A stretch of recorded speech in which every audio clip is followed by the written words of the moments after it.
Плановите за евакуација во училиштата генерално ги задоволуваат условите во одредени установи детектирани проблеми за пристап на влез. Стручен тим од Струшкиот музеј ги заштитува збирките со препарати против штетници. Збирките представуваат уникатен презентер на природното и културно наследство за регионот на Охридското езеро. Зголемен водостојот на Охридското езеро за 2 см над просекот за овој период од годината покажуваат резултатите од последните мерења направени од Управата за хидрометеоролошки работи. Со надпреварите одиграни вчера заврши есенскиот дел од првенството во втората лига Запад. ГФК Охрид Лихнидос одигра нерешено на гости кај ФК Корабит, додека ФК Воска Спорт победи со 2 гола предност над ФК Беса.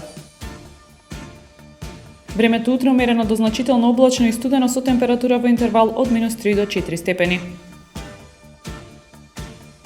Следевте една минута вести на Охрид Нјуз.